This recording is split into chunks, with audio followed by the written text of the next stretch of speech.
meeting. And I must begin for thanking very much the invitation from Tanya Ray and Gabriel Penazzi for the theme they gave to me, hypnosis in the out-of-body experience. So let's begin with our PowerPoint. So one should say that this out-of-body experience is only one from the very anomalous situation that we have concerning the anomalous experiences. Let us see. These are kinds, and I shall go further, just showing some slides of what can be considered exceptional or abnormal experiences. But we shall come to the last one that is more concerned in the picture with the theme that we are going to deal, this one. So let us begin for defining and to be inside the concepts of hypnosis and the out-of-body experience. Both are an altered state of consciousness. And what is an altered state of consciousness? Is a change of integrative functions in the consciousness, in which the perception of the environment and even about the self are unusually connected to the subject in a different way than normal, than ordinary, and in which there are parallel conscious and non-conscious information coming and processing modules. Now we should define what is hypnosis. Since 2015, hypnosis is officially, let us say, considered a state of consciousness of full attention and peripheral perception characterized by an instability to respond to suggestion. So let us put people in a different state of consciousness than the normal ones, the ordinary consciousness, or even sleep or dreaming, and one knows that they are more responsive to suggestion. Anyway, everyday hypnosis is happening. It's not only an induced hypnosis that exists, but when we are lost in thoughts or in a daydreaming, absorbing reading, listening to music, driving long distances, or being absorbed in meditation or relaxation procedures, we are entering in an hypnosis state. In these states, it's easy to go on under suggestion of the self or other people. And if one looks at it in an easy way to see where hypnosis stands between being awake or in the first stage of sleep, that we can consider hypnosis or an hypnoidal state, a state of somnolence. And if we look for the different states of consciousness that one can recognize, hypnosis is just here. It's a state of drowsiness between a light sleep, REM sleep, and conscious awake. So here we are when you are using hypnosis. Hypnosis is a story, of course, and let us see only the contemporary ways of looking for hypnosis. Not only Freud used hypnosis and we can consider hypnosis the father or the mother, let us say, of psychoanalysis, but as well a Portuguese one, a priest from Goa, just used it very, very much at the same time of Mesmer. And of course, what he brought, very important to our concepts, is that hypnosis would be always self-hypnosis. So we are dealing in a cartography of consciousness with an old subject. And this is the oldest cartography of consciousness that we know. And it came from the Hinduistic civilization. So let us say that, the world one are the world around me. When I have conscious of what is around me, the world two is the consciousness about my thoughts. But and you can see that it's more difficult to put them outside or in connection to the outside. And then the world of dreams, very difficult to come outside. And there is a kind of veil giving access to a fourth world, Well, this is the world where we are dealing with when we talk about out-of-body experience or even near-death experiences. So we must break the veil, and this veil really is broken through hypnosis or other altered states of consciousness. And breaking this veil, it's possible to travel, because both OBE, out-of-body experiences, and NDE, near-death experiences, are a travel, a time travel, or not only a time travel, but a travel. Here is represented a way of being in an altered state of consciousness where things are mixed, other worlds, the sky, earthly conjunctions, rooms, animals, and so. This is a representation of myself in an altered state of consciousness. Of course, the most well-known, and I've been talking the last time in Noceto about the near-death experience as some features in common with OBE. And we can even say that OBE, out-of-body experience, is just the first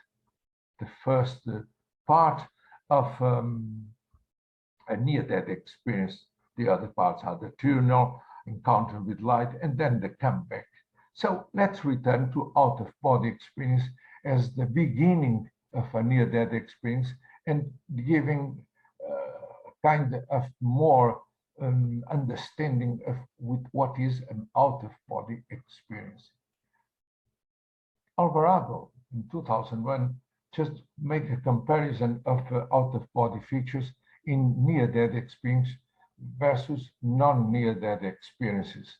And you can see that there are some common features, but only two are really different from what we can consider near-death experience or out-of-body experience.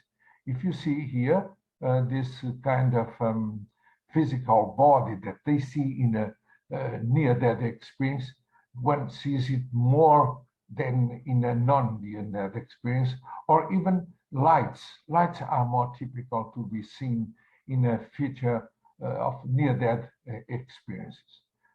There are some words and terms that are equivalent to these out-of-body experiences. Some call them astral projection, astral travels, doubling, bilocation, extracorporeal experience, and of course, some confuse it with near-death experiences, but they are really different, near-death experience and out-of-body experiences. In the last century, beginning of the last century, that was a theme that was really studied, and one can refer here Robert Monroe or Muldoon, and those books, a lot of books concerning these themes, as you can see here, depicted in these pictures, what it could be really an out-of-body experience. What is the story behind, or the history, better said? Some say that it was practiced in India and Egypt, and Swedenborg, Robert Monroe, that wrote a lot, extensively, about these astral travels, and even Osho and Swami Prabhavananda talked about it traveling in modern area. Pliny, he even wrote about 70 and 79 before Christ about this, and we can even read a phrase he wrote. Emotinus of Clazomene was in the habit of leaving his body and wandering into distant countries and wandering into distant countries, whence it brought back numerous accounts of various things which could not have been obtained by anyone. So, by anyone but a person who was present. It's interesting, these remarks, because we shall return to these remarks in nowadays. And of course, I could not forget one Italian researcher at the beginning of the last change, let us say 1915 until 2030s. And as I wrote in Italian, uno dei primi e più completi studi sistematici sul conturbante fenomeno delle esperienze fuori dal corpo. He wrote the book La Bilocazione, and even wrote about this. He says it is to designate various ways in which the mysterious occurrence of sterilization of the devil takes place in the bodily organism. And even during my research, I came to a writer, Jack London. Of course, it's not 2015, but he is already dead, Jack London. But he wrote about the prisoner in the Saint Quentin prison, and he wrote it because this prison was in a straitjacket, and he wrote first this book with the name The Jacket or the Star Rover, and then he came afterwards as the Star Rover, and he could travel to different countries, to different persons, and even describe it's a romance, but it seems that he collected this experience from someone that really experienced it. What is then an out-of-body experience? Three main features. It's the disembodiment, the location of the self outside of one's body, the impression of seeing the world from an elevated and distanced visual-spatial perspective, and the impression of seeing one's own body, so an autoscopy from this perspective, from, let us say, when someone is above his own body and looks for the body, it's just from upside down. What is the prevalence of this out-of-body experience? General population up to 10%. I don't know why, but students are some kind of people that talk about it. I think that they are doing experience, as I did research on my own faculty, on the prevalence of lucid dreams. And it was really amazing, very high. Nearly half of the student population of my faculty had a reference to this kind of altered states of consciousness that they put ahead with the kind of experimental design. And of course, parapsychology groups, they are the most acquainted with these out-of-body experiences. What are the main features?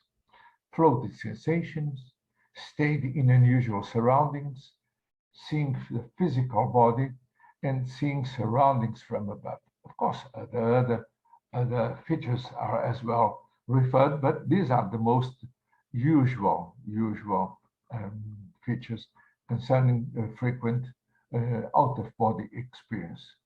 And with a drawing of Carrington in Muldoon, they represented their experience being like this. So they are staying in the bed, and it seems that they see their body coming up and then traveling in this sense. Some just look for it directly coming this way. These are representations of what is the beginning of out-of-body experiences. And then they can travel to issues, to landscapes, seeing the world, our world above, seeing the other points where they meet even people deceased and in the halo of light, and of course the well-known near-death experience. Anyway, there are triggers for out-of-body experience that are more concerned and used. Even psychedelics, sleeping, meditation, when one rests after being tired, or just undergoing some surgical or medical issues, they are triggers for this out-of-body experience. And in this out-of-body experience, they do not see only an astral body or a double. They can even see them only as a light, light that they travel around the cities at the speed of the thought. Just thinking, they can travel 1,000 kilometers. So these are references, and I put here in these pictures so that one can understand better, because sometimes some words are missing to explain what is an out-of-body experience. If we look for the trans-control aspects of this out-of-body experience, it can be spontaneous or be in the light trance, as I've been talking before. The peoples and civilizations are using it. Lucid dreaming or an hypnagogic or hypnopompic phenomena, that those are those phenomena that when enters in the sleep or is going out of the sleep, respectively hypnagogic and hypnopompic. And of course, it is an almost universal phenomenon. An induction can be as well by binaural bits, and of course, hypnosis. That is what we are dealing with in this talk.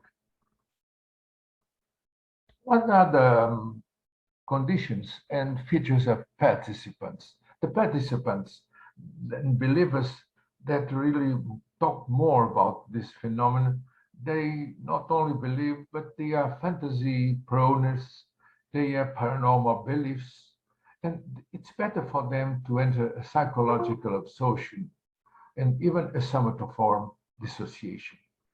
And if we combine hypnosis and special induction instructions that I shall tell about, it facilitates the performance with some mediums that were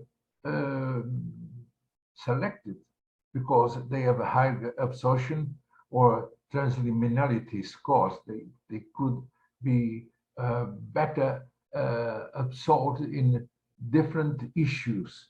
And I put here Tresoldi, and we shall pay attention to the name of Tresoldi and other Italian researchers in the modern times, since 2000 up to now, Tresoldi, De Facto, or others that I shall mention. Pay attention, and if you are interested in the search, just look for their names.